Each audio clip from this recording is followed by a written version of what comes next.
రాష్ట్ర వ్యాప్తంగా NGOs committee ఉంది, దాని ప్రతినిధిగా పనిచేస్తున్నారు. ఇవాళ విశాఖపట్నంలో 6 నైట్ షెల్టర్లు ఉన్నాయి. అలాగే అదనంగా ఇంకొక 5 షెల్టర్లు అనేది జీవీఎంసీ పెట్టబోతుంది.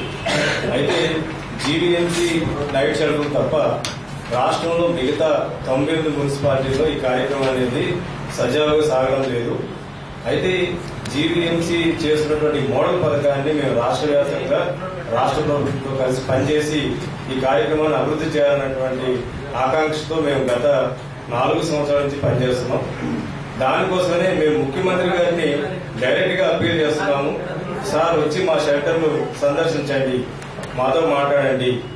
ఈవేళ ఏదైతే ఇక్కడ మోడల్ ప్రోగ్రామ్ గా మేము రన్ చేస్తున్నామో అన్ని మున్సిపాలిటీలో ఈ కార్యక్రమం అందరూ పట్టించుకొని ఇది సజావుగా సాగేలాగా మాకు ఈ కార్యక్రమాన్ని అభివృద్ధి చేయండి అని చెప్పేసి ముఖ్యమంత్రి గారిని మేము ఇవాళ మహానాడు సందర్భంగా నగరానికి వచ్చారు కాబట్టి మేము డైరెక్ట్ గా అప్పీల్ చేస్తున్నాము, వచ్చి మా షెల్టర్ విజిట్ చేయమని.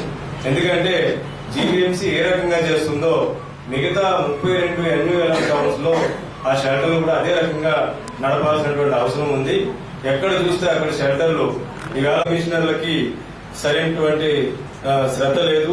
వాళ్ళు నిర్లక్ష్యం వహించడం వల్ల ఆ సెలక్షన్ క్రైటీరియా కాదని ఎక్కడైతే మున్సిపల్ చైర్మన్ ఉన్నారో ఆ చైర్మన్లకు ఎవరైతే అనుకూలంగా ఉంటారో వాళ్ళకి షెల్టర్లు అనేవి కట్టబెడుతున్నారు. ఆల్రెడీ మెప్మా వాళ్ళు ఒక సెలక్షన్ క్రైటీరియా అనేది తయారు చేశారు, దాని సర్క్యులర్ కూడా ఇష్యూ చేశారు. కానీ మెప్మా ఆదేశాలని బేఖాతరు చేసి ఇవాళ కార్యక్రమాన్ని ఇవాళ రాజకీయ పలుకున్నటువంటి వ్యక్తులకి ఇవాళ షెల్టర్ల కార్యక్రమాన్ని కట్టబెడుతున్నారు. అవి సుప్రీంకోర్టు ఆదేశాలను ఉల్లంఘించినట్టు అవుతుంది. ఇదే విషయాన్ని మేము మినిస్టర్ గారి ద్వారా గత 2 సంవత్సరాల నుంచి కూడా ఈ కార్యక్రమం అనేది చాలా ఇబ్బందులు గురవుతున్నామని చెప్పేసి గంటా శ్రీనివాసరావు గారి దృష్టికి తీసుకొచ్చాం. అయితే ఆయన కూడా మాకు హామీ ఇచ్చారు, ఇది సీఎం గారిని ఈ షెల్టర్లు అనేవి ఖచ్చితంగా సందర్శించేలాగా చేస్తామని చెప్పన్నారు.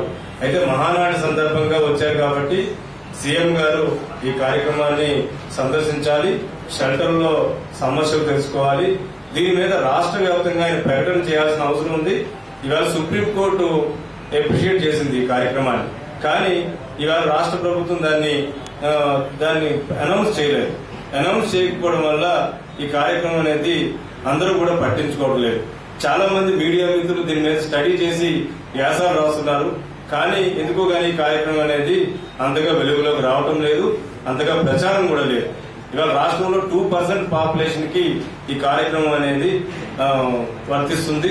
అందరూ కూడా రోడ్ల మీద ఉన్నటువంటి నిరాశ్రయులందరికీ కూడా ఈ కార్యక్రమాన్ని అమల్లో తీసుకురావాలని చెప్పేసి మేము శతవిధాలుగా ప్రయత్నం చేస్తున్నాం. సో దాని నిమిత్తమే ఈవేళ మేము సీఎం గారిని ఆహ్వానిస్తున్నాం. దయచేసి ఈ మహానాడు సందర్భంగా నగరానికి వచ్చారు కాబట్టి దయచేసి మీరు వెళ్లే లోపు మా షెల్టర్లను సందర్శించాలని చెప్పేసి మేము గట్టిగా డిమాండ్ చేస్తున్నాము. దాంతో పాటు ఇవాళ రాష్ట్ర ప్రభుత్వం ఈ కార్యక్రమాన్ని ఒక ప్రెస్టీజ్ ఇష్యూగా తీసుకొని దీన్ని అమలు చేయాలని చెప్పేసి మేము అభ్యర్థిస్తున్నాం.